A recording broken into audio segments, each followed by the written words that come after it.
Okay, hello friends. Welcome to Math 5. Hope you are fine. This is our third lecture, lecture 3. Yes, lecture 3, kinematics, class 11th, physics. We have already discussed distance and displacement और last lecture में मैंने आपसे एक question पूछा था कि अगर राम दर्जी है तो सीता क्या है? तो कपड़े सीता है भाई साहब, और क्या सिएगा? दर्जी को कपड़े सिएगा, है कि नहीं? फिर रामायण के क्यों बीच में बोल रहा था? कोर्स आपको घुमाने के लिए, दैट इज वर्बल रीजनिंग. ठीक है. ओके, तो नेक्स्ट हमारा टॉपिक है वेलोसिटी एंड स्पीड. तो इस लेक्चर में हम डिस्कस करेंगे वेलोसिटी और एवरेज वेलोसिटी और एवरेज स्पीड वगैरह. ठीक है. तो वैसे तो आप जानते ही हैं, एक बार शॉर्ट रिवीजन कर लें. What is velocity? Velocity is displacement per unit time during a motion. Speed of course distance travelled per unit time during a motion. ऐसा unit displacement metre time second metre per second, distance metre time second metre per second. Practical unit kilometre per hour, जो हम practically use करते हैं. CGS unit centimetre per second. Scalar है या vector है? तो velocity बना है डिस्प्लेसमेंट से और डिस्प्लेसमेंट वेक्टर है, इसलिए वेलोसिटी भी वेक्टर है. वेक्टर है तो डायरेक्शन क्या है वेलोसिटी की? In the direction of displacement. जिस डायरेक्शन में डिस्प्लेसमेंट वही है direction of velocity. Speed scalar है या वेक्टर है? डिस्टेंस से बना है, डिस्टेंस स्केलर है, इसका मतलब है स्पीड भी स्केलर है. इसमें कोई सेंस ऑफ डायरेक्शन नहीं होती, या बताने की जरूरत नहीं है. Of course, displacement can be positive, negative, or zero. So, velocity can also be positive, negative, or zero. Can be anything during a motion. But speed always positive, क्योंकि distance is always positive और time तो negative हो ही नहीं सकता, वो तो unidirectional है. Okay, तो ये हुई इनकी कुछ differences. दोनों में जो common qualities हैं, जो distance displacement के भी है, क्या है? Independent of choice of origin. क्योंकि distance और displacement origin पर depend नहीं करते, हमने डिस्कस किया है. इसलिए वेलोसिटी और स्पीड भी ओरिजिन पर डिपेंड नहीं करते. आप कहीं भी ओरिजिन लें, उससे वेलोसिटी स्पीड में कोई वेरिएशन नहीं होता. और आखिरी point, speed is always greater than और equal to magnitude of velocity. Of course because distance is always greater than और equal to displacement during a motion. तो ये इक्वल कब होंगे? When the speed is equal to magnitude of velocity. Why magnitude only? Because it can be positive, negative, or zero, and we are comparing it with the speed, which is always positive. So we are just comparing the magnitudes, not the direction. The speed has nothing to do with the direction. Okay. Equal कब होंगे? When the particle travels in a straight line unidirectionally. एक ही direction में straight line में move करे.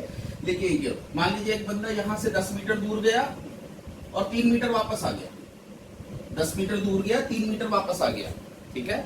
तो straight line में तो motion कर रहा है, लेकिन 10 मीटर जाकर 3 मीटर वापस आया, तो उसने डिस्टेंस कितना ट्रैवल किया? 13 मीटर. लेकिन डिस्प्लेसमेंट हुआ 7 मीटर का. तो डिस्प्लेसमेंट अलग हुआ, डिस्टेंस अलग हुआ, क्योंकि वो वापस आ गया.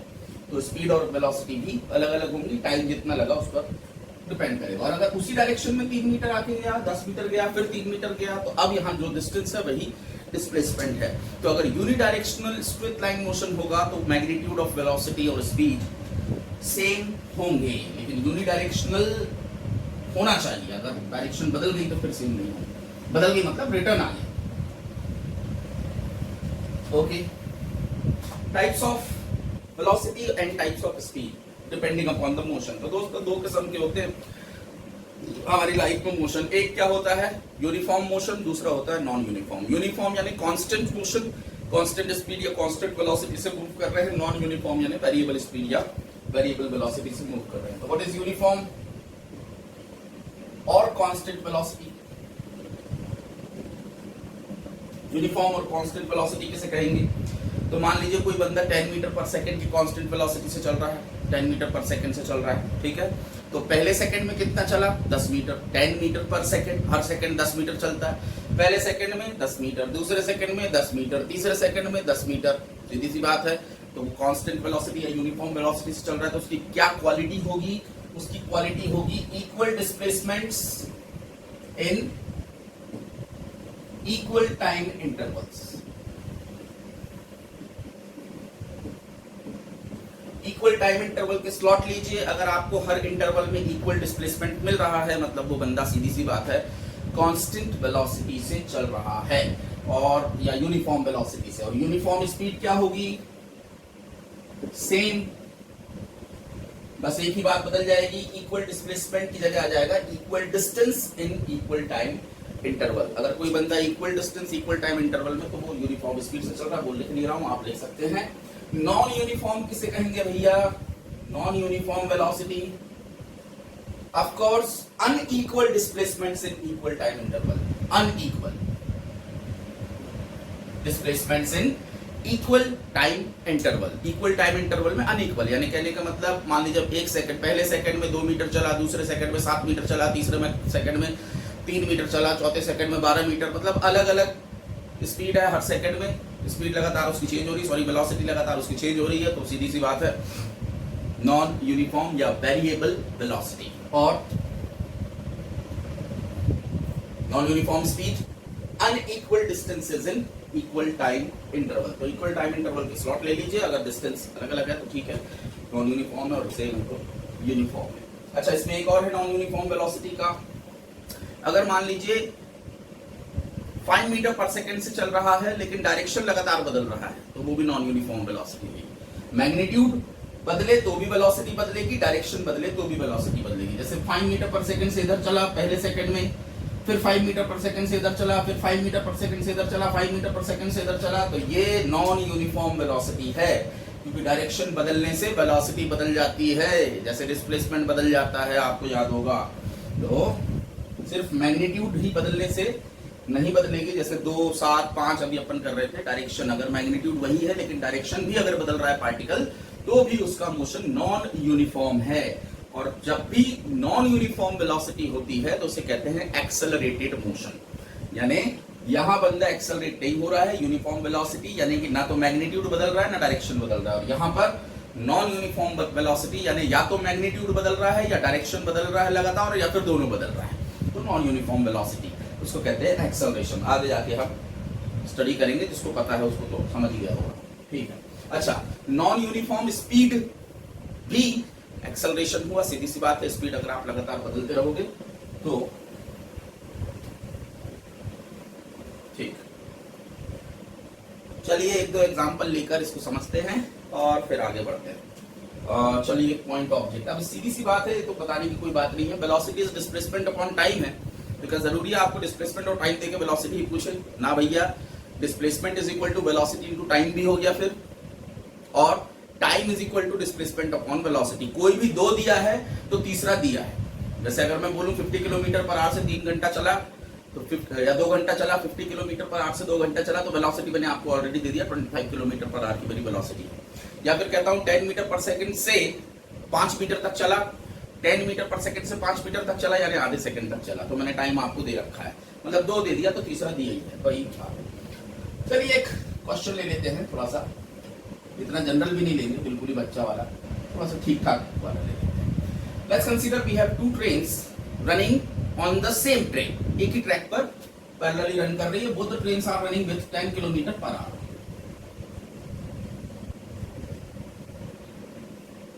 Let's call it train A and train B. So they are going to collide after some time. Consider a bird is sitting on the front of train A, starts moving towards train B when the separation between them is 20 kilometer. Okay, when the separation is 20 kilometer, a bird sitting on the front of train A starts flying towards train B with a constant speed. What is the speed? Let's take the speed of the bird to be 40 kilometer per hour.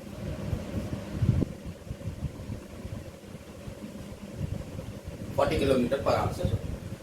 On touching the front of train B, bird again comes back towards A and then again towards B. So keeps on doing this thing. कौन करता है ऐसा? कोई नहीं करता, लेकिन हम ले रहे हैं कंसिडरेशन, ठीक है। तो आपको बताना है कि from the starting point till the collision what is the distance travelled by the bird, total distance travelled by the bird.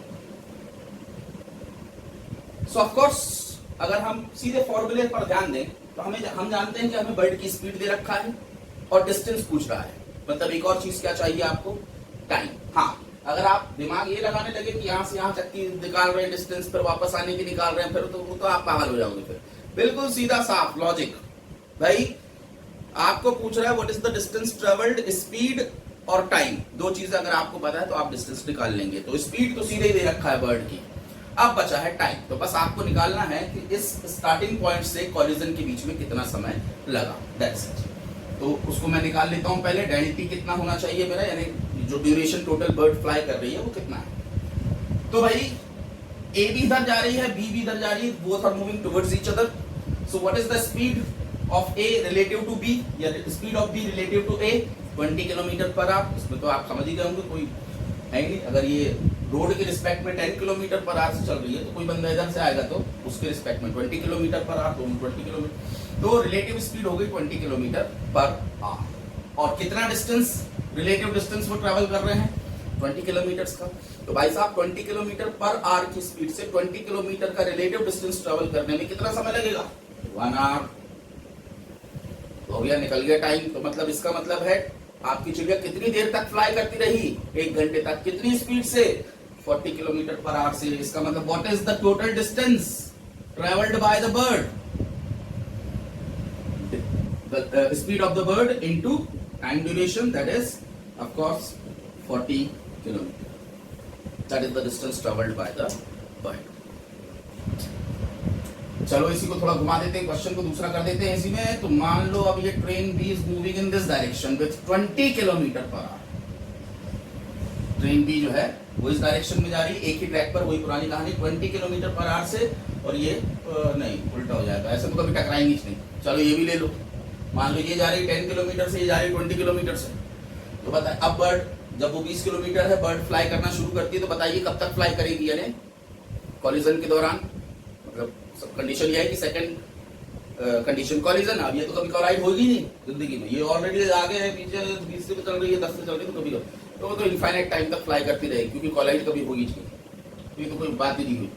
तो ये इसको मान लेते हैं 10, इसको मान लेते हैं 20। अब ये कोलाइड होंगी, 20 किलोमीटर दूर थे तब चिड़िया ने उड़ना शुरू किया, ये चल रही है 20 से, ये चल रही है 10 से। तो ड्यूरिंग द कॉलिजन, यानी यहां से लेके कॉलिजन तक चिड़िया ने कितना डिस्टेंस टोटल ट्रेवल किया। तो फिर वही बात है, अब ये बताइए कि ए की स्पीड बी के रिस्पेक्ट में क्या है। अगर आप देखेंगे तो समझ जाएंगे, ए की रिस्पेक्ट, ग्राउंड के रिस्पेक्ट में ए की स्पीड 20 है, ग्राउंड के रिस्पेक्ट में बी की स्पीड 10 है। तो बी के रिस्पेक्ट में ए की स्पीड क्या है, यानी बी से बैठकर अगर आप ए को देखेंगे तो आपको कितनी स्पीड से चलता ए नजर आएगा बी के लिए, 10 किलोमीटर पर आवर। समझ गए, 10 kilometre per our. Okay, so the relative speed between them is now 10 kilometer per hour. What is the relative distance between them, 20 kilometer. तो 20 किलोमीटर की डिस्टेंस 10 किलोमीटर पर आवर से travel करने में कितना देर लगेगा भैया, 2 घंटा। और इसका मतलब कितनी देर में कितना चल लेगी चिड़िया, 2 घंटे में 80 kilometre. Hope you got it.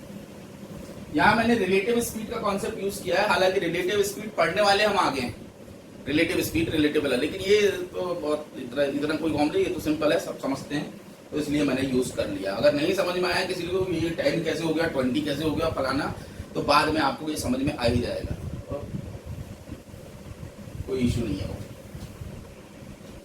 अब इसी सवाल में दोस्तों अभी हमने निकाला डिस्टेंस। अब मुझे क्या आप बता सकते हैं कि इस पूरे मोशन के दौरान चिड़िया की एवरेज वेलोसिटी क्या रही। स्पीड तो आपको थी, स्पीड तो दी थी 40 किलोमीटर पर आवर, लेकिन क्या आप बता सकते हैं कि चिड़िया की एवरेज वेलोसिटी क्या रही इस पूरी जर्नी के दौरान। ए से बी जाती है, बी से ए आती है, यही करती रहती है। तो उस पूरी जर्नी के दौरान उसकी एवरेज वेलोसिटी क्या रही। उसके लिए आपको क्या चाहिए भैया, चिड़िया का डिस्प्लेसमेंट। पूरी जर्नी के दौरान चिड़िया का डिस्प्लेसमेंट कितना हुआ, चिड़िया कितनी देर चली, 1 घंटा।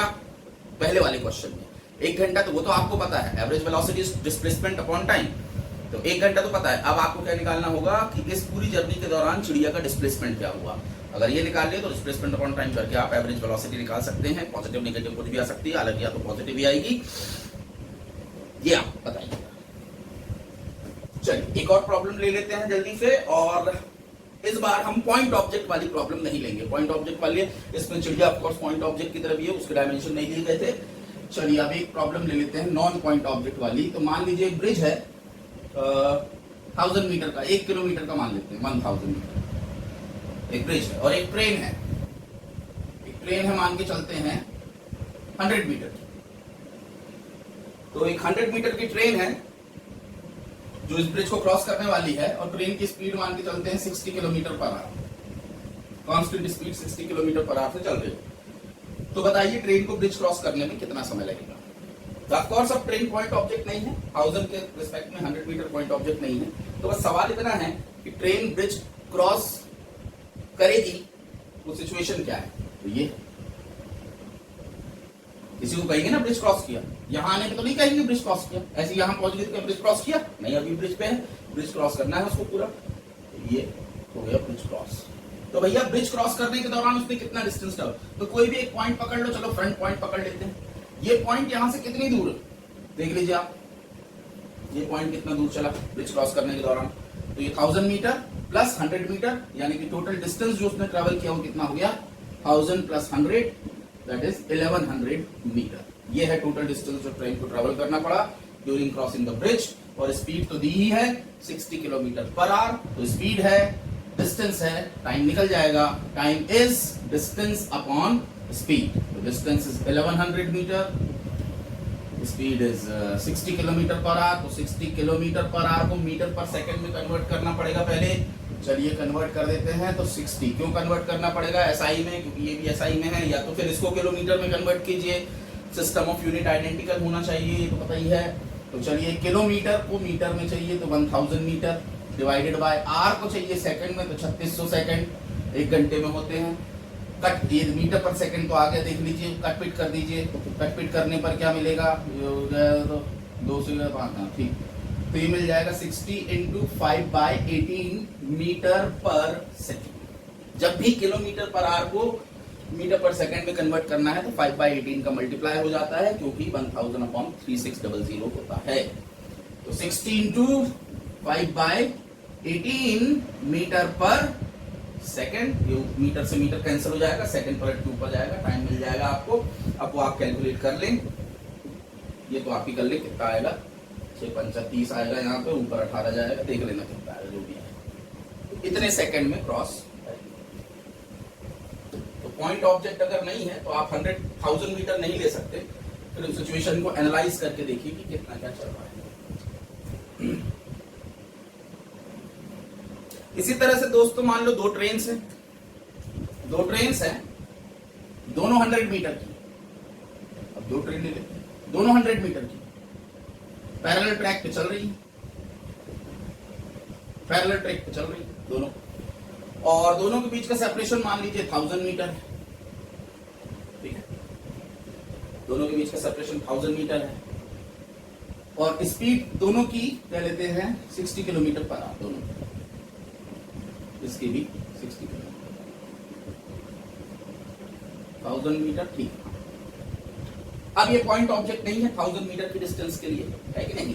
तो आपको बताना है कि इन ट्रेन को क्रॉस होने में कितना समय लगेगा। क्रॉस कब होंगी, क्रॉस, ये ट्रेन ए है, ये ट्रेन बी है, क्रॉस कब होंगी, तो जब ट्रेन ए ऐसा पहुंच जाए और ट्रेन बी ऐसा, ये इधर जा रही है, ये इधर जा रही है, इसको कहेंगे भाई क्रॉस हो गई। ये नहीं कि पैरेलल आ गई और आपने क्रॉस करवा दिया, क्रॉस होना चाहिए प्रॉपर। यानी दोनों के पीछे जो वो जो झंडा लेके खड़े रहते हैं, वो जो भी रहते हैं, वो दोनों झंडा वाले आपस में देख लें, पीछे वाले आपस में दिखना चाहिए दोनों एक, तब कहेंगे क्रॉस हो गई, ठीक। तो ये प्रॉब्लम्स की आपको सॉल्यूशन बताना है। इस पे डबल वही है रिलेटिव स्पीड, अभी आपने देखा, तो रिलेटिव स्पीड है 60 kilometre per our, sorry 120 kilometre per our, आप देख ही रहे हैं। और डिस्टेंस जो उसको ट्रेवल करना है वो 1000 मीटर नहीं है। अब वो आप देखिए कि वो 1100 मीटर है या 1200 मीटर है या कितने मीटर है, बस 1100 मीटर या 12, जो भी डिस्टेंस आता है, रिलेटिव स्पीड है 120 किलोमीटर पर आवर, टाइम निकल जाएगा, डिस्टेंस अपॉन स्पीड, ठीक है। तो ये सॉल्व करके आप इसका आंसर कमेंट पर या फिर व्हाट्सएप पर दे सकते हैं। नहीं बनता, वैसे तो बन जाना चाहिए, इसमें नहीं बनने जैसा कुछ नहीं है। Relative speed 120 kilometre per our, separation बस आपको निकालना है कि वही 1100 होगा, 1200 होगा, क्या होगा, 1000 होगा, वो ठीक। तो ये है आपकी स्पीड और वेलोसिटी, सिंपल सी है, यूनिफॉर्म नॉन यूनिफॉर्म भी हो गया। चलिए अब मान लीजिए आप यहां से जबलपुर गए, 150 किलोमीटर है, 150 किलोमीटर बाइक से गए, रास्ते में अपना चाय पानी, अपना धुआं का गुलाब जामुन वगैरह खाते हुए, समोसे वमोसे दबाते हुए, चाय पानी करते हुए अपना गए रुकते रुकते अपना आराम से। तो 3 घंटे में पहुंच गए वहां। तो 150 किलोमीटर 3 घंटे में आप पहुंच गए। तो आपके दोस्त ने पूछा भैया कितनी स्पीड से आया तू? आप कहेंगे 150 किलोमीटर 3 घंटे 50 किलोमीटर पर आवर से। झूठ। क्या आप 50 किलोमीटर पर आवर से चल रहे थे? अगर आप ये कह रहे हैं कि मैं 50 किलोमीटर पर आवर से आया, तो कहने का मतलब आप उसको बता रहे हैं कि मैंने जो पकड़ा 50 की स्पीड बाइक से, 50 किलोमीटर पर आवर, तो ना ऊपर हुई ना नीचे हुई, 50 किलोमीटर पर आवर से आया। क्या आप ये बताना चाह रहे थे? नहीं, आप ये नहीं बताना। आपकी स्पीड तो लगातार बढ़ी होती रही, रास्ते में रुके भी, चाय पानी भी पिए। क्या वो टाइम आपने हटा दिया वहां से? नहीं, 3 घंटे में सब कुछ इंक्लूड है। बस होती या कुछ भी होता तो वो रुकी, फलाना करी, ढमका करी, जो सब भी है, जब जो भी टाइम है वो इंक्लूडेड है उसमें। ठीक है, बीच में आपने क्या किया क्या नहीं किया उससे कोई लेना देना नहीं है। कैसी स्पीड में वेरिएशन किया उसमें कोई लेना देना नहीं है। टोटल इतना डिस्टेंस चले, इतने समय में चले, बात खत्म। तो दोस्तों, जब आप यूनिफॉर्म स्पीड से चलते हैं तब तो कोई इश्यू नहीं है कि भाई जो चले 50 किलोमीटर पर आवर से तो चलो चले चले चले चले, तब तो कोई बात नहीं, तब तो आप सही बोल रहे हैं, सच बोल रहे हैं। लेकिन हम तो ऐसे नहीं चलते, हम तो नॉन यूनिफॉर्म स्पीड से चलते हैं। और काउंट कैसे करते हैं? Total distance upon total time बोल के स्पीड बताते हैं। तो वो क्या हम स्पीड बता रहे हैं? नहीं, वो हम बता रहे हैं एवरेज स्पीड। हमने एवरेजिंग कर दी कि भाई चला तो मैं रैंडम स्पीड से, लेकिन एवरेज बेसिस पर मैं इतनी स्पीड से आया हूं। और अगर मान लीजिए सिवनी से जबलपुर का डिस्प्लेसमेंट डिस्टेंस है 150 किलोमीटर, और अगर डिस्प्लेसमेंट 100 किलोमीटर है, मान के चलते हैं सिवनी से जबलपुर का डिस्प्लेसमेंट है 100 किलोमीटर और डिस्टेंस जो आपने ट्रेवल करी वो 150 किलोमीटर, और कितने घंटे में? 3 आवर्स। डायरेक्शन तो एक ही है, तो वही पॉजिटिव है। ठीक है, अगर रिवर्स आते तो नेगेटिव बोलते, नहीं तो ठीक है। तो आपकी स्पीड क्या रही? तो आपने कहा 150 डिवाइडेड बाय 3 आवर्स, तो 50 किलोमीटर पर आवर। लेकिन क्या ये आपने स्पीड बताई? ना, आपने एवरेज स्पीड बताई, या आपने एवरेजिंग की है, ये स्पीड नहीं बताई। इसी तरह से आपकी वेलोसिटी क्या रही? तो आप कहेंगे वेलोसिटी रही भाई मेरी 100 किलोमीटर का डिस्प्लेसमेंट हुआ, 3 घंटे में किया, तो रही 33.33 किलोमीटर पर आवर वेलोसिटी। ये भी आपने क्या वेलोसिटी बताई? ना, आप वेरिएबल वेलोसिटी से चल रहे थे, अलग अलग ड्यूरेशन में अलग अलग डिस्प्लेसमेंट आपका हो रहा था, तो आपने एवरेज वेलोसिटी बताई। और दोनों अलग अलग बातें। तो दोस्तों, जब भी आपका मोशन नॉन यूनिफॉर्म होता है तो हमेशा जो आप टर्म बताते हैं स्पीड या वेलोसिटी, वो हमेशा एवरेज होती है। सो what is average velocity? Simple, average velocity, V average is total displacement upon total time। Total का क्या मतलब है? जो भी डिस्प्लेसमेंट हुआ कुल मिला के। अगर आपने मल्टीपल जर्नीज करी, जैसे यहां से पहले गए आप छपारा, वहां रुके, वहां सीताफल खरीदे, फिर वहां से आप गए धूमा, वहां अपना वो खाए समोसा और अपना क्या कहते हैं गुलाब जामुन गरम गरम, फिर वहां से पहुंचे जबलपुर।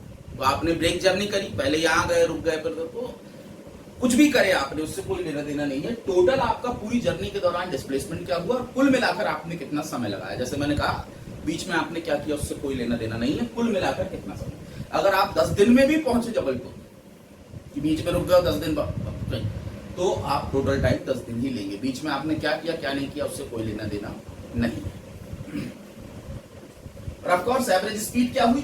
तो total distance upon total time. Total displacement del x, total time del t, final position minus initial position is del x upon del t, यानी x final minus x initial upon time. ये can be positive, can be negative, can be zero. तो जब आप multiple combination में, multiple journey के combination में एक complete journey को रिप्रेजेंट कर रहे हैं, या फिर आपकी स्पीड यूनिफॉर्म है, वेलोसिटी यूनिफॉर्म है, तो आप हमेशा एवरेज स्पीड या एवरेज वेलोसिटी बताते हैं। जैसे मान लीजिए, वही है पुरानी कहानी, मान लीजिए एक बंदा अपने घर से मार्केट गया, मार्केट है 10 किलोमीटर दूर, 3 घंटे में पहुंचा। जा रहा अपना भटकते धीरे धीरे। मार्केट में खरीदारी किया, खरीदारी में लग गया आधा घंटा, ठीक है भैया। खरीदारी करके वो अपने दोस्त के घर गया, वहां से आगे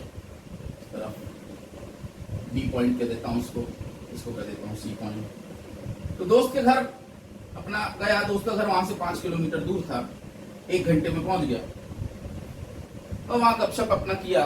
तो वहां पर भी उसने आधा घंटा और बिताया दोस्त के घर। और फिर वहां से एक और दोस्त के घर गया जो इस तरफ, तो सी से एक और पॉइंट पर गया इस तरफ, सी से इधर रिप्रेजेंट कर रहा हूं, इधर आया डी सीधा, डी यहां से जो है, सॉरी यहां से नहीं, यहां से सीधे, तो डी जो है वो मान लीजिए यहां से 20 किलोमीटर दूर और उसको डी तक पहुंचने में लगे 5 घंटे, ठीक। तो आपको बताना है कि इस बंदे की एवरेज स्पीड क्या रही और एवरेज वेलोसिटी क्या रही। एवरेज क्यों? क्योंकि मल्टीपल जर्नीज के कॉम्बिनेशन में बीच में रुक भी रहा है, ठीक है। तो आप एवरेज बताएंगे। हाँ, ये एक जर्नी है, इसमें आप स्पीड बता सकते हैं या वेलोसिटी बता सकते हैं, लेकिन मल्टीपल जर्नीज के कॉम्बिनेशन है तो आपको निकालना है टोटल डिस्प्लेसमेंट क्या रहा और टोटल टाइम क्या रहा, या फिर टोटल डिस्टेंस होगा। तो चलिए बी एवरेज निकाल लेते हैं सबसे पहले, एवरेज वेलोसिटी विथ डायरेक्शन। ये तो पता ही होगा वेलोसिटी बस। चलिए फटाफट करें, सबसे पहले देखते हैं डिस्प्लेसमेंट क्या हुआ ड्यूरिंग द एंटायर जर्नी। +10 +5 15 यानी +15 और -20 यानी कितना हो गया डिस्प्लेसमेंट -5 किलोमीटर। माइनस रिप्रेजेंट क्या कर रहा है कि ओरिजिन से, अपने इनिशियल पॉइंट यानी ओरिजिन से 5 किलोमीटर नेगेटिव डायरेक्शन में। चलिए टाइम कुल मिलाकर कितना लगा जल्दी जल्दी देखिए, 3 घंटा, 3.5 घंटा, 4.5 घंटा, 5 घंटा और 5 घंटा, यानी कितना घंटा 10 घंटा।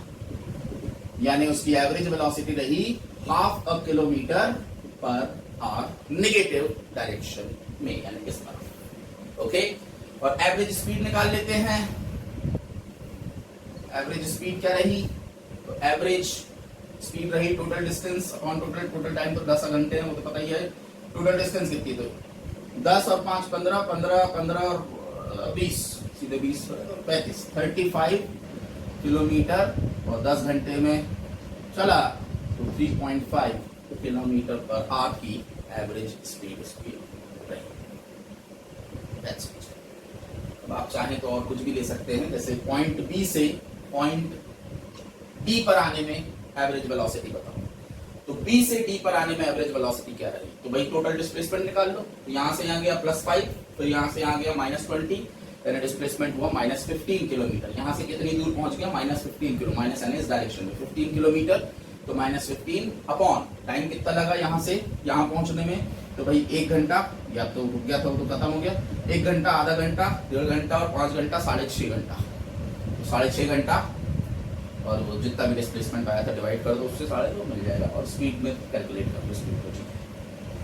तो इस तरह से ये हुआ आपका एवरेज।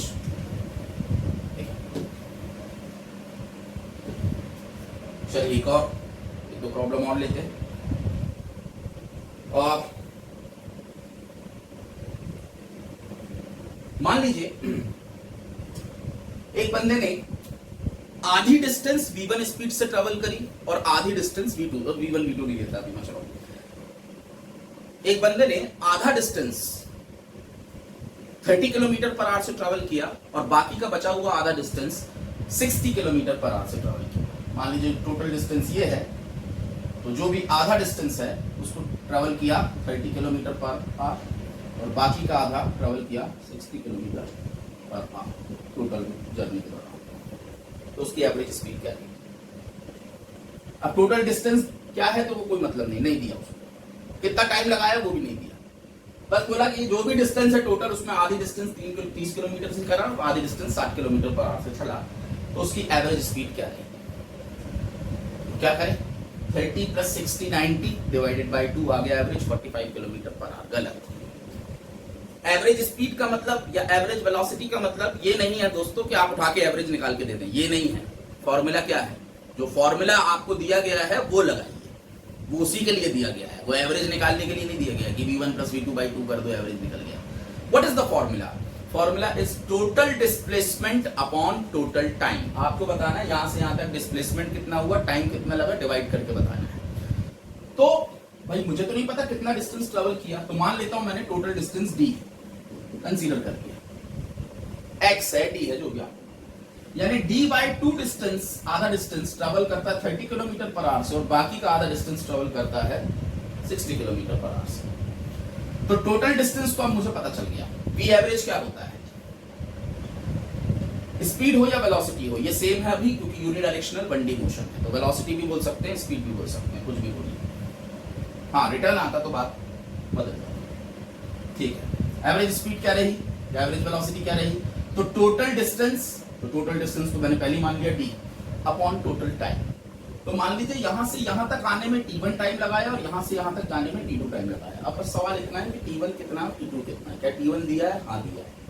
कहां दिया है? तो ये डिस्टेंस दी है, ये स्पीड दी है, तो टाइम दिया है, यहां भी तो भाई t1 प्लस t2, तो मैं सीधे t1 और t2 को लिख, तो time is speed is distance upon time, तो time is distance upon speed. तो यहां से यहां तक कितना टाइम t1, तो कितना है t1, डिस्टेंस कितना d बाई 2, स्पीड कितनी 30 किलोमीटर पर आवर, प्लस यहां से यहां तक कितना टाइम लगा, तो d बाई 2 का डिस्टेंस और स्पीड कितनी 60, अब किलोमीटर पर आवर नहीं लिख रहा हूं 60। ठीक है, हो गया d बाई 2 कॉमन। ठीक है, और निकाल लो एवरेजिंग, तो d बाई 2 कॉमन आएगा और d से d कैंसिल हो जाएगा, न्यूमरेटर डिनोमिनेटर में दोनों में d है, तो ये हो जाएगा, सीधे सीधे लिख दे रहा हूँ, आप करके देख ले कैलकुलेट, 1/60 प्लस 1/1 देख लीजिए आप, ये d कॉमन निकल के कैंसिल, ये 1/2 ये हो गया, या फिर चाहो तो 2 को पलट के ऊपर पहले लिख सकते हैं, जैसे आपकी मर्जी। आप इसको कैलकुलेट कर लीजिए, आ गया आपका आंसर। देखते हैं 45 आता है क्या। तो भाई इसका एलसीएम आ गया 120, 2 टाइम्स 1 टाइम, यानी कि हो गया 3 अपॉन 120, 40 पलटाए 40 किलोमीटर पर आवर, ना कि 45 kilometre per our. That is the average speed and that is the average velocity. कहने का मतलब जो फॉर्मूला दिया है उसका यूज करो। जब भी एवरेज निकालने बोलेगा तो एवरेज का फॉर्मूला ही यूज करना, और कुछ नहीं करना है। अगर सीधे सीधे टाइम नहीं दिया है, सीधे सीधे डिस्टेंस नहीं दी है, तो पहले कंसीडर कर लें कि मान लो ये डिस्टेंस है, उसके बाद उस हिसाब से स्पीड और डिस्टेंस के हिसाब से टाइम निकालिए। बिल्कुल ऐसा ही एक और question, hopefully you got this question. इसका मेन थीम आपको यही समझाना था कि एवरेज का मतलब उठा के एवरेज मत करो, v1 प्लस v2 बाई 2 मत करो, जो फॉर्मूला है उसका यूज करो। ठीक है, दूसरा क्वेश्चन, मान लीजिए आप उल्टा कर देता हूं मैं, ये कहानी है, आधे टाइम तक 30 किलोमीटर पर आवर से चला और बाकी आधे टाइम तक 60 किलोमीटर पर आवर से चला। आधे समय जो भी जर्नी ट्रेवल किया उसने कुल मिला के, अब कितना चला कितना नहीं चला वो नहीं बताया, सिर्फ ये बताया कि आधे समय तक 30 किलोमीटर, बाकी आधे समय तक 60 किलोमीटर पर आवर से चला, तो एवरेज स्पीड क्या है।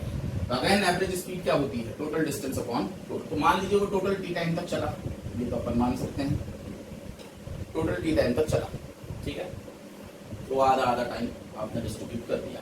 तो बताइए जरा, ए से यहां तक आधा डिस्टेंस, सॉरी आधा डिस्टेंस नहीं, ए से इस पॉइंट तक जाने में कितना डिस्टेंस ट्रेवल करेगा। पहले तो एवरेज स्पीड का फॉर्मूला बता दीजिए, total distance upon total time. तो भैया टाइम तो मैंने पहले ही टोटल ले लिया, टी मान लिया पहले, तो टोटल टाइम अपना हो गया टी। तभी तो अभी जब मानूंगा, जब तक टी नहीं मानूंगा तब तक ब्रेक कैसे करूंगा टाइम को। पिछले वाले में क्या ले लिया था मैंने, टी, क्योंकि उसने बोला था आधी डिस्टेंस, तो भाई आधी डिस्टेंस रिप्रेजेंट तो करना पड़ेगा ना, आधी डिस्टेंस, तो पूरी डिस्टेंस डी मान लिया। अब इसने बोला आधा टाइम, तो पूरा टाइम टी मान लिया, तो आधा टाइम ये और आधा टाइम ये रिप्रेजेंट हो गया। ठीक है, टोटल डिस्टेंस, तो बताइए यहां से यहां तक उसने कितना डिस्टेंस ट्रेवल किया, दिया है क्या। हाँ दिया है। कहां दिया है, अरे भैया स्पीड दी है, टाइम दिया है, स्पीड टाइम दोनों दिया है, तो डिस्टेंस तो दिया ही है बाय डिफॉल्ट है।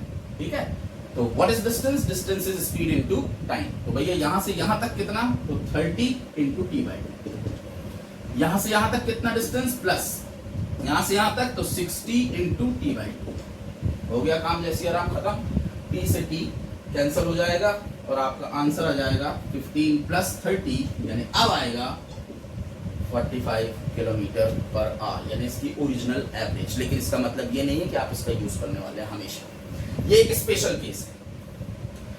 अगर आधे समय तक v1 स्पीड से चलता है और बाकी आधे समय तक v2 स्पीड से चलता है, आधे समय तक, तो आप कह सकते हैं कि एवरेज स्पीड या एवरेज वेलोसिटी है v1 प्लस v2/2।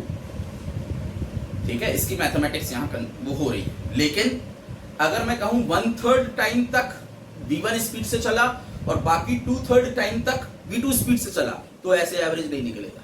या फिर 1/4 डिस्टेंस v1 स्पीड से ट्रेवल किया और बाकी की डिस्टेंस v2 स्पीड से ट्रेवल किया, और डिस्टेंस में तो आधा आधा भी किया तो भी नहीं लगेगा। चलिए, इसके ये समझ गए होंगे मेरे ख्याल से, इसमें तो कुछ है नहीं, तो इसका वो निकाल लेते हैं हम आधे आधे वाले के लिए फॉर्मूला जो बनेगा। तो मान लीजिए v1 स्पीड से चला d/2 डिस्टेंस और v2 स्पीड से चला बाकी की d/2 distance. Total distance d मान के चला हमने। half the distance is traveled with a speed v1, the remaining half is traveled with a speed v2. Then what is the average speed? So v average is total distance upon total time. Total distance is of course d that we have already considered. Time, तो यहां से यहां तक जाने में कितना समय लगा, तो distance traveled d/2, speed v1, तो d/2 upon v1 प्लस यहां से यहां तक d/2 अपॉन v2।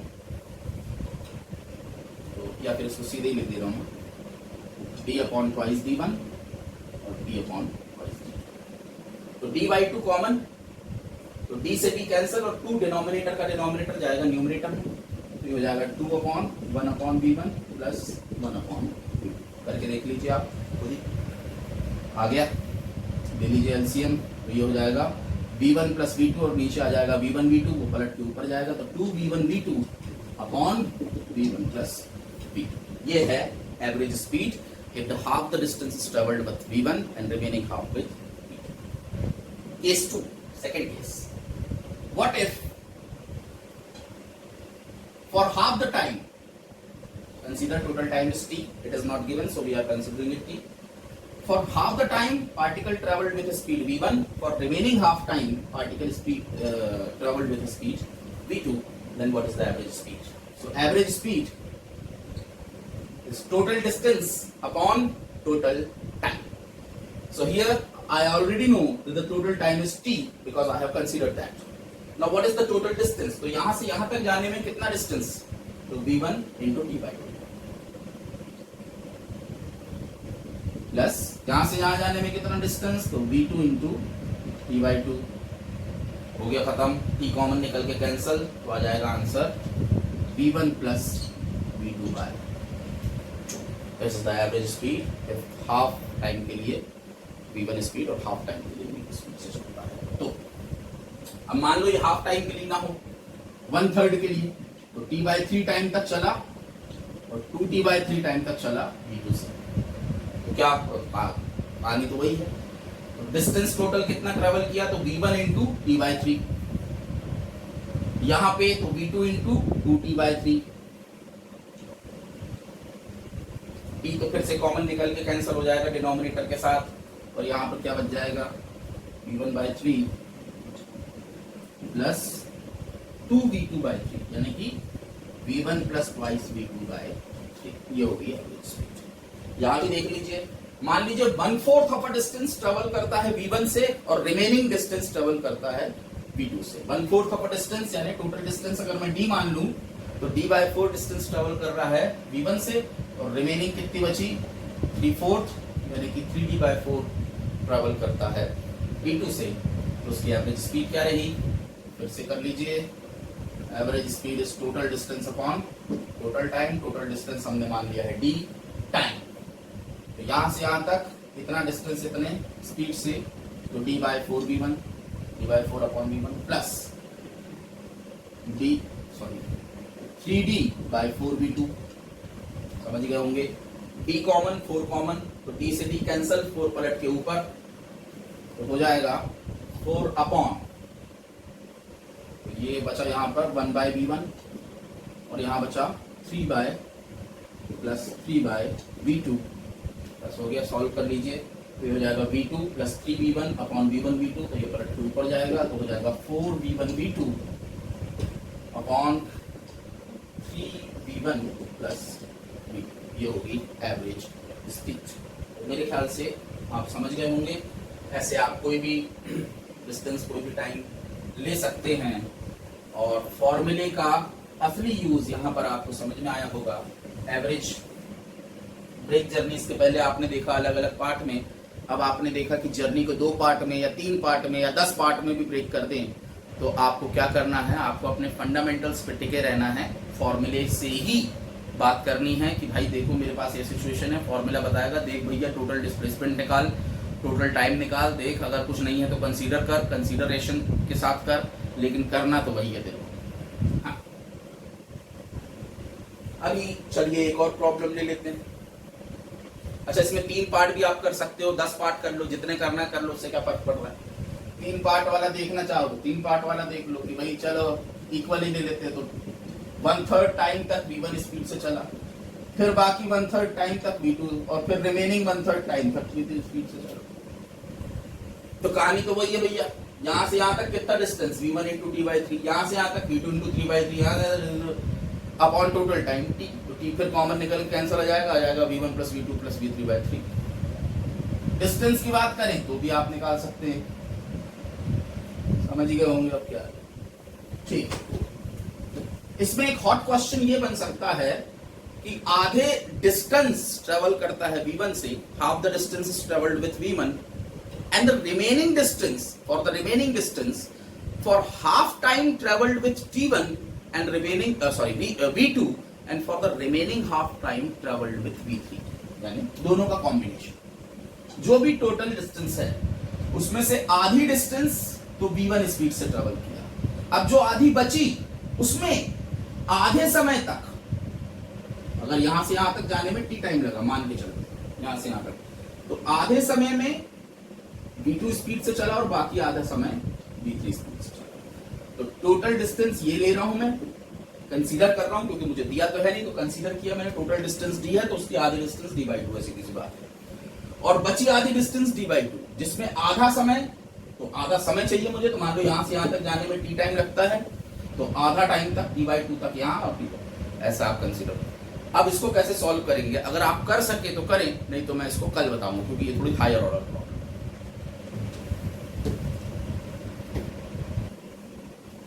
चलिए एक और सेट ऑफ प्रॉब्लम इसमें होती है सर्कुलर मोशन। तो चलिए सर्कुलर मोशन का सबसे कॉमन प्रॉब्लम ही ले लेते हैं, वॉच। कंसीडर कीजिए जो हमारा टेबल वॉच होती है, टेबल वॉच की यानी हमारी नॉर्मल जो घरों में लगी रहती है का मिनट हैंड मान लीजिए 10 सेंटीमीटर का है, मिनट हैंड, मिनट का कांटा 10 सेंटीमीटर का है, और ये मिनट के कांटे के टॉप पर एक मक्खी बैठी हुई है, टिप जो है उस पर मक्खी बैठी हुई है। तो आपको बताना है कि 12 बजे से 12:30 बजे तक के बीच में, दिन के 12 बजे से 12:30 या 12 नहीं लेते, 4 बजे से 4:30 बजे के बीच में मक्खी की एवरेज स्पीड क्या रही और एवरेज वेलोसिटी क्या रही। अभी मैं 1D ही ले रहा हूं, 12:15 भी ले सकता था, 12 में यहां पहुंच जाता तो वो 2D हो जाता, तो अभी मैं सिर्फ 1D चाह रहा हूं, इसलिए 12:30 नहीं, 4:30। चलिए, तो 4 से 4:30 बजे के बीच में शाम को उसकी मक्खी की एवरेज वेलोसिटी क्या रही। तो सीधी सी बात है, आप जानते होंगे 4 बजे मिनट का कांटा 12 पर होगा और 4:30 बजे मिनट का कांटा 6 पर होगा, दैट यू नो ऑलरेडी। तो मक्खी कितनी डिस्प्लेस हो गई भैया, 20 सेंटीमीटर। सो डिस्प्लेसमेंट मक्खी का हुआ 20 सेंटीमीटर। टाइम कितना लगाया डिस्प्लेस होने में, आधा घंटा, 4 से 4:30, तो टाइम लगा आधा घंटा को सेकंड में कन्वर्ट करो तो 3600 का 1800 सेकंड। क्या रही भैया उसकी स्पीड, सॉरी वेलोसिटी, मक्खी की वेलोसिटी रही, एवरेज वेलोसिटी मक्खी की रही 20 सेंटीमीटर अपॉन 1800 सेकेंड, यानी कि 1/90 सेंटीमीटर पर सेकेंड। अब आप चाहें तो इसको मीटर पर सेकेंड में कन्वर्ट कर लेते हैं, 1/90. 1 centimeter is 10 to the power minus 2 meter upon second. 10 to the power minus 2 meter is 1, मतलब 1 meter is 100 centimeter, तो 1 centimeter is 1/100 meter. So that will be 1/1 now 9000 meter per second. That is the average velocity of Makhi. Now what is the average speed of Makhi? So what is average speed? Total distance upon total time. So what is the total distance traveled by Makhi in half an hour? Half the circle. Half the circle is pi r. R is 10 centimeter. So pi 10 pi centimeter. That is the distance. Time आधा घंटा. फिर वही बात, आधे घंटे में चला 1800 second. Divide कर दीजिए. पाई की वैल्यू निकालने की जरूरत नहीं है, पाई के फॉर्म में रख देना. अगर निकालना है तो 22/7 रख दीजिए, सेंटीमीटर पर सेकेंड में आ जाएगी. अच्छा जरा एक बात बताइए, 4 बजे से 4:15 बजे के बीच में मिनट हैंड की एवरेज स्पीड क्या रही? वेलोसिटी नहीं निकालना है. 4 बजे से 4:15 बजे के बीच में मिनट हैंड की एवरेज स्पीड क्या रही? या 4 बजे से 4:05 के बीच में, 4 बजे से 4:05 के बीच में मिनट हैंड की एवरेज स्पीड क्या रही? या 4 बजे से 4:45 बजे के बीच में एवरेज स्पीड क्या रही? या 4 बजे से 4:40 के बीच में एवरेज स्पीड क्या रही? कुछ भी सवाल पूछे, एक साल में एवरेज स्पीड क्या रही ये भी पूछे, तो एवरेज स्पीड वही है जो यहाँ आएगी. क्यों? क्योंकि स्पीड कांस्टेंट है. मिनट हैंड यूनिफॉर्म स्पीड से चल रहा है, कांस्टेंट स्पीड से चल रहा है. तो कांस्टेंट स्पीड से चल रहा है तो आप किसी इंस्टेंट में निकाले, किसी ड्यूरेशन के बीच में निकाले. अगर मैं कह रहा हूं कि एक बंदा 50 किलोमीटर पर आवर से चल रहा है, लगातार 50 किलोमीटर पर आवर से कांस्टेंट स्पीड से चल रहा है, निकाले 5 मिनट के लिए निकाले, चाहे 15 घंटे के लिए निकाले, आपको स्पीड 50 किलोमीटर पर आवर ही मिलने वाली है हर बार, क्योंकि वो चल ही रहा है 50 किलो. वेरिएबल से थोड़ी चल रहा है कि नहीं? हाँ, डिस्प्लेसमेंट अलग अलग इंस्टेंट पे अलग अलग होंगे तो वेलोसिटी वेरिएबल है, लेकिन यूनिफॉर्म स्पीड से चल रही है तो स्पीड थोड़ी वेरिएबल है. तो अगर मैंने एक सीधा ही फंडा ले लूं कि भैया टोटल एक पूरा सर्कल कंप्लीट करता है अगर मिनट हैंड, तो कितना डिस्टेंस ट्रेवल करता है? 2 पाई आर. कितने टाइम में? 1 घंटे में. 1 घंटे में अपना सर्कल कंप्लीट करता है मिनट हैंड, तो 1 घंटे में. तो 1 घंटे मतलब कितना? 3600 सेकेंड. या आर में ले लूं तो 3600 सेकेंड ले लूं. तो एवरेज स्पीड हो गई 2 पाई आर अपॉन 3600 यानी पाई अपॉन 1800 सेकेंड. आप यहां से भी निकालोगे तो भी वही आने वाला है. अब ये आर की वैल्यू तो खैर नहीं रखना अपने को, निकाल के देख लो आप. पाई आर कितनी देर? ये देखिए पाई आर डिस्टेंस कितनी देर में? 1800 second. Pi r upon 1800. 15 minute के लिए भी निकालोगे वही आएगी. 15 मिनट तो कितना circle? 1/4 of a circle. 1/4 of a circle यानी कितना? 1/4 of 2 pi r. 1/4 of a circle कितनी देर में? 15 मिनट. यानी घंटे का 1/4, 1 घंटे का. तो 3600 का 1/4 और 900 सेकेंड करके देख लो, कैलकुलेट. बाय 1800 ही आएगा. ठीक है, यानी सीधी और सरल बात और साफ बात. किसी भी ड्यूरेशन के लिए पूछे, मिनट हैंड की एवरेज स्पीड, सेकेंड हैंड की एवरेज स्पीड और आर हैंड की एवरेज स्पीड कांस्टेंट होती है, इसलिए किसी भी ड्यूरेशन के लिए वो सेम ही होती है. हाँ, वेलोसिटी आप अलग अलग उसमें अलग अलग होती है. तो आपने देखा. अब हम यूनिवर्सल स्टेटमेंट दे देते हैं. चलिए, स्पीड की, वेलोसिटी पे तो नहीं दे सकते. तो मिनट हैंड की एवरेज स्पीड क्या होगी? टिप की, सॉरी मिनट हैंड की नहीं, मिनट हैंड के टिप की एवरेज स्पीड क्या होगी? स्पीड ये मिनट हैंड.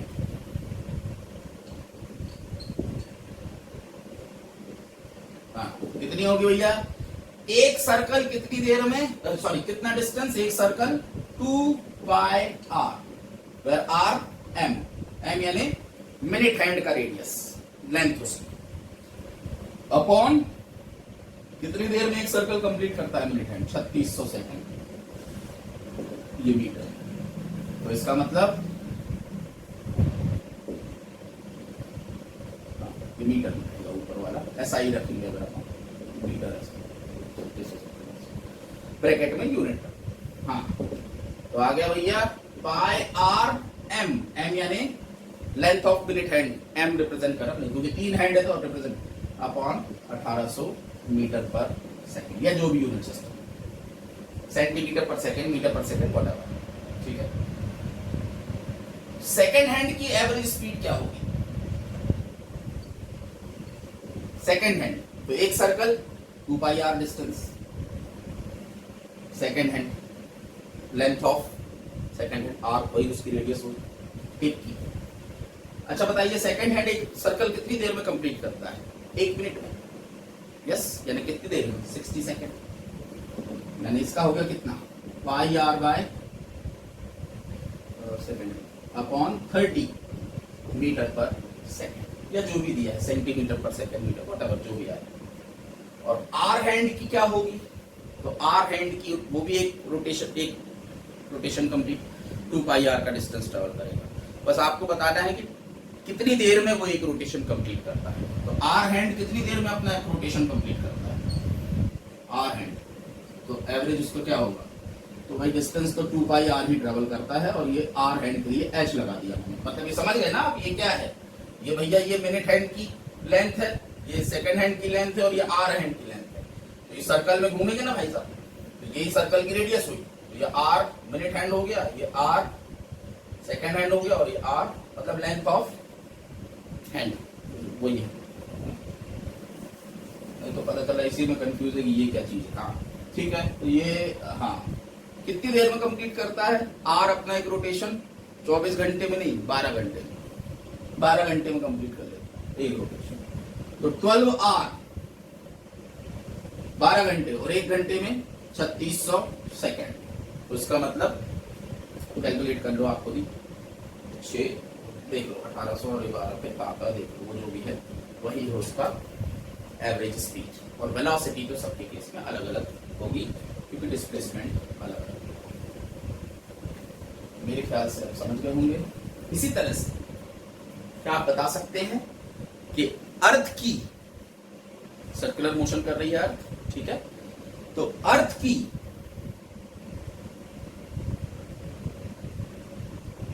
एवरेज स्पीड क्या है? अर्थ के रोटेशन अराउंड द सन जो रोटेशन कर रही है, सर्कुलर मोशन कर रही है, पॉइंट ऑब्जेक्ट कंसीडर करें तो उसकी एवरेज स्पीड क्या है और एवरेज वेलोसिटी क्या है? अच्छा, मैं इन जनरल अगर बोलूं, मिनट हैंड की एवरेज वेलोसिटी क्या है? 0। आर हैंड की एवरेज वेलोसिटी क्या है? 0। सेकंड हैंड की एवरेज वेलोसिटी क्या है? 0। अर्थ की एवरेज वेलोसिटी अराउंड द सन क्या है? 0। क्यों? क्योंकि एवरेज बेसिस पे तो घूम फिर के वहीं वापस आ जाती है। तो डिस्प्लेसमेंट यहाँ जो मैं मिनट हैंड आर हैंड बोल रहा हूँ उसके टिप की बात कर रहा हूँ, ये पहले ही बता। हाँ, तो घूम फिर। हाँ, अगर ड्यूरेशन दूं कि 6 बजे से 6:30 बजे के बीच में क्या है, तो फिर डिस्प्लेसमेंट आप काउंट कर सकते हैं। एवरेज बेसिस पर तो वो 0 है, ठीक है। तो अर्थ की एवरेज वेलोसिटी क्या है? 0। एवरेज स्पीड क्या है? निकालिए, 2 पाई आर अपन, देखिए कितनी देर में अपना एक रोटेशन कंप्लीट करती है। और क्योंकि कांस्टेंट स्पीड से चल रही है तो आपको ड्यूरेशन भी दे दिया जाए कि 1 महीने की निकालो, 15 दिन की निकालो, आधे घंटे की निकालो अर्थ के लिए, तो वो तो बदलने वाली नहीं, वो चीज। ये हुआ सर्कुलर मोशन, डिस्टेंस, डिस्प्लेसमेंट, इसमें आप समझ गए। स्पीड, वेलोसिटी, इसमें पॉजिटिव नेगेटिव जैसे तो कोई खास चीज, मतलब उससे वैसे तो चीज होती नहीं। अब एक और प्रॉब्लम ले लेते हैं और आज का लेक्चर खत्म करते हैं। मान लीजिए कोई बंदे की पोजीशन, कोई ऑब्जर्वेशन कर रहे हैं, कोई कॉमेट का या किसी चीज का, और ऑब्जर्वेशन से ये पता चला कि वो जो कॉमेट है वो इस इक्वेशन को फॉलो करता है। एक्स उसकी पोजीशन, 1D पोजीशन, क्योंकि सिर्फ एक ही डायमेंशन, 1 डायमेंशनल मोशन।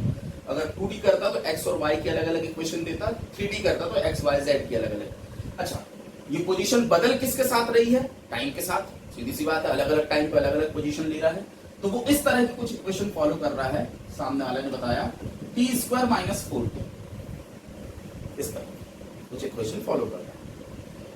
तो आपको बताना है कि 0 से 2 सेकंड के बीच में इस कॉमेट की एवरेज स्पीड क्या है? 3-4 स्लॉट ले, 0 से 4 सेकंड के बीच में क्या है, और 0 से 8 सेकंड के बीच में क्या है।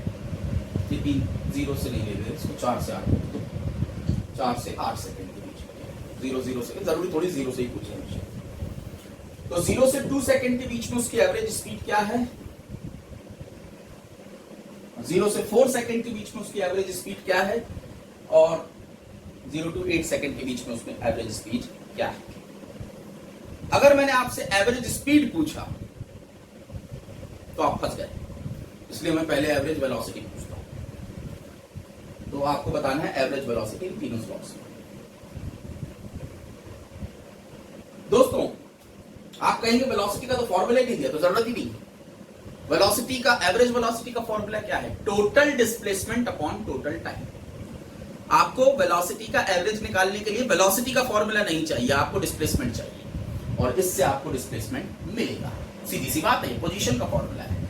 तो पहले स्लॉट लेते हैं x0 t is equal to 0, x t is equal to 0। कहां है पार्टिकल? 0 पर, ये हो गई initial position. x t is equal to 2, t is equal to 2 पे पार्टिकल कहां है?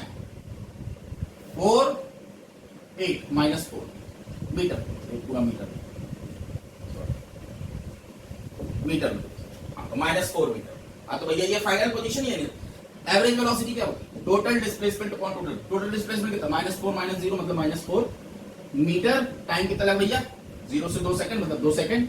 Final time minus initial time, तो average velocity -2 metre per second. Minus of course ये रिप्रेजेंट कर रहा है कि पॉजिटिव एक्स डायरेक्शन में नहीं है वेलोसिटी, नेगेटिव एक्स डायरेक्शन में। चलिए ये स्लॉट हो गया, समझ गए होंगे मेरे ख्याल से। अगला slot x t is equal to, ये तो पता ही है 0। 4 पर कहां है? तो position when t is equal to 4, t is equal to 4 पे कहां है? तो 4 स्क्वायर मतलब 16 हो गया, और ये भी हो गया, मतलब कहां है? फिर से 0 पर। तो t इज इक्वल टू 0 पे कहां है? तो 0 पर है। t इज इक्वल टू 4 पे कहां है? तो 0 पर है। तो 0 - 0 0, तो एवरेज वेलोसिटी क्या रही? 0 मीटर पर सेकंड। और तीसरा 4 से 8 के बीच को निकालो, चलो निकालो। 4 तो अपन ने निकालेंगे, हाँ 4 के लिए तो अपन ने निकाल ली। t इज इक्वल टू 4 पर 0 पर है, निकाल लो। t इज इक्वल टू 8 पर कहां है? t इज इक्वल टू 8 पर कहां है? देख लो भैया, x t is equal to 8 पर किधर है? तो 64 - 800 के 32 यानी कि 32 पर है। तो 30 v एवरेज कितना आ जाएगा? v एवरेज इस स्लॉट के लिए final position 32, initial position 0, time लगा 4 सेकेंड, 8 - 4 तो हो जाएगा 8 मीटर पर सेकंड। ये है एवरेज स्पीड। मेरे ख्याल से आप समझ गए। सिंपल है, ध्यान रहे। हाँ अगर मैं ये फॉर्मूला देता हूं, मान लो v is equal to t square -4t, ये अब मैं पूछूं एवरेज स्पीड क्या होगी? अब गए, फंस गए, अब नहीं निकाल। अभी तक का आपको जो मैथमेटिक्स पता उससे नहीं निकाल सकते। लोग क्या करते हैं कि ये फॉर्मूले में बोले t 0 से 2 के बीच में बोला, तो आप यहाँ पहले देखा था v इज इक्वल टू 0, 0 हो गया। v t is equal to 2 पर, तो t इज इक्वल टू 2 पर हो गया 4 और -4 हो गया। तो एवरेज वेलोसिटी कर देते 0 + 4 अपॉन 2, 0 + -4 अपॉन। अरे भैया ये नहीं होती एवरेज वेलोसिटी। एवरेज वेलोसिटी होती है, एवरेज वेलोसिटी का मतलब ये नहीं कि 3-4 वेलोसिटी निकाली उठा के एवरेज निकाल दिया। That is not average velocity. Average velocity is total displacement upon total time. क्या इस फॉर्मूले से आपको डिस्प्लेसमेंट मिल सकता है? नहीं मिल सकता। टाइम वेलोसिटी मिल सकती है डिफरेंट इंस्टेंट पर, तो इससे आप अभी फिलहाल नहीं निकाल सकते। आगे मैथमेटिक्स ऑफ कोर्स आपको पढ़ाई जाएगी जिससे इस फॉर्मूले से पहले इस फॉर्मूले पर पहुंचते हैं और फिर निकालते हैं। तो आपको ये फॉर्मूला ही चाहिए, डिस्प्लेसमेंट का ही चाहिए। हाँ अब सॉरी, इसमें एक बात, t स्क्वायर माइनस, मैंने आपसे कहा था कि अगर मैंने आपसे ये बोल दिया कि चलो 0 to 8 सेकंड ही ले लेता हूं सीधे सीधे, 0 to 8 सेकंड के बीच में एवरेज स्पीड बताओ, तो फंस गया। क्यों फंस गए? क्योंकि ये तो पोजीशन का फॉर्मूला है। पोजीशन आपको डिस्प्लेसमेंट बता सकता है कि final position minus initial position. Distance तभी बता सकता है जब यूनिडायरेक्शनल मोशन। यूनिडायरेक्शनल मोशन हो तो डिस्टेंस और डिस्प्लेसमेंट बराबर हैं। तो अगर यहां मैं प्लस लगा देता तब तो बढ़िया, कोई इशू नहीं है। अब एवरेज स्पीड बोलो या एवरेज, क्योंकि ये कभी नेगेटिव नहीं होने वाला है। देख लीजिए आप, t इज इक्वल टू 0, 0, 1 रखा, 5, 2 रखा, जो भी आना है, तो 3 रखा, 4 रखा, जो भी रखना है रखो। और टाइम कभी नेगेटिव हो नहीं सकता, तो आप नेगेटिव वैल्यूज रख नहीं सकते। तो ये हमेशा पॉजिटिव रहेगा डिस्प्लेसमेंट पोजीशन। इसका मतलब है यूनिडायरेक्शनल चल रहा है, एक ही डायरेक्शन में चल रहा है, पॉजिटिव डायरेक्शन में चल रहा है पार्टिकल, और एक ही डायरेक्शन में स्ट्रेट लाइन में चल रहा है। तो इसका मतलब है कि average speed average velocity same है। लेकिन इसमें क्या परेशानी है? इसमें परेशानी ये है कि वो अपनी डायरेक्शन बदल लेता है, और अगर आपके ड्यूरेशन के अंदर ही बदला तो फिर आप परेशानी का शिकार हो गए। हाँ, आपके ड्यूरेशन के अंदर नहीं बदला तो फिर ठीक है, फिर average speed average velocity same है। जैसे अगर इसको देखा जाए इज इक्वल टू 0 कर दूं तो t इज इक्वल टू आता है 4 आएगा। इसका मतलब t इज इक्वल टू 4 पर पार्टिकल की पोजीशन फिर से 0 हो गई। x की वैल्यू अगर मैं 0 रखूं तो t इज इक्वल टू 0 पर पार्टिकल कहां था? 0 पर था। t इज इक्वल टू 0 पर पार्टिकल कहां था? 0 पर था। और t इज इक्वल टू 4 पर भी पार्टिकल कहां था? 0 पर था। इसका क्या मतलब हुआ? पार्टिकल कहीं जाके वापस आया है, 2 बार 4 पर है। यस और नो? इसका मतलब कहीं जाके रिटर्न आया है। क्वाड्रेटिक इक्वेशन है, यानी कि 2 बार अपनी वैल्यू ले रहा है 4 पे। अब रिटर्न आया है तो डिस्प्लेसमेंट भाई साहब अलग है और डिस्टेंस ट्रेवल्ड अलग है। 0 से अगर यहाँ 1 रखते हैं, मान लीजिए, चलिए देखते हैं, 1 रखे तो आ रहा देखिए -4, सॉरी -3। 2 रखे तो 4, t की वैल्यू 2 रखें तो t की वैल्यू 0 रखने पर आया 0, पार्टिकल शुरू में से। 1 रखते हैं तो आएगा -3, t इज इक्वल टू 1 पे -3 पे है पार्टिकल। 2 रखते हैं तो आएगा 4 -8 यानी -4। तो t इज इक्वल टू 2 पर -4 पर है, यानी अभी भी माइनस डायरेक्शन में ही चल रहा है, देखना। अब t इज इक्वल टू 3 रखते हैं तो 3 3 9, यानी फिर से कहां पहुंचा? 9 और -12 यानी -3 पे फिर पहुंचे, यानी रिटर्न हो गया। 0 पे था, 0 से यहां पे था, ये माइनस डायरेक्शन है। 0 पे था, यहां से -3 यानी 3 स्टेप। अगले पल देखा तो 4 स्टेप, और अगले पल देखा तो फिर से 3 स्टेप, और उसके बाद अगले पल देखा t इज इक्वल टू 4 पर तो फिर से 0। तो घूम फिर के रिटर्न आया है, और वो आपके ड्यूरेशन में ही घूमा है। इसका मतलब डिस्टेंस सीधे सीधे आप नहीं निकाल सकते, डिस्टेंस आपको निकालना पड़ेगा। अब ये मैं आप पे छोड़ता हूँ, ये थोड़ा हायर ऑर्डर है इसलिए आप पे छोड़ता हूँ। क्या आप ये बता सकते हैं कि 0 to 8 सेकेंड पार्टिकल ने कितना डिस्टेंस ट्रेवल किया? डिस्प्लेसमेंट तो सीधा होता, इनिशियल पोजीशन के लिए t इज इक्वल टू 0 रख देता, फाइनल पोजीशन के लिए t इज इक्वल टू 8 रख देता। बीच में उसने क्या किया क्या नहीं किया, किधर भागा उधर भागा, उससे कोई लेना देना नहीं है। Simply final position minus initial position is displacement, but that is not distance. तो अगर पॉजिटिव होता कोई इश्यू नहीं था, दोनों नेगेटिव होते तो कोई, हाँ चलो हो गए, दोनों नेगेटिव होते कोई इश्यू नहीं था, क्योंकि या तो पॉजिटिव डायरेक्शन में ही भग रहा है या नेगेटिव डायरेक्शन में ही भग रहा है। लेकिन अगर वो अपनी डायरेक्शन बीच मोशन में बदल रहा है तो फिर अब आपका दिमाग, एवरेज वेलोसिटी तो बड़ी आसानी से निकल सकती है, एवरेज स्पीड आपको इसका मुझे बतानी है, कमेंट करना है, और ऑफ कोर्स कल मैं इसको डिस्कस करूंगा।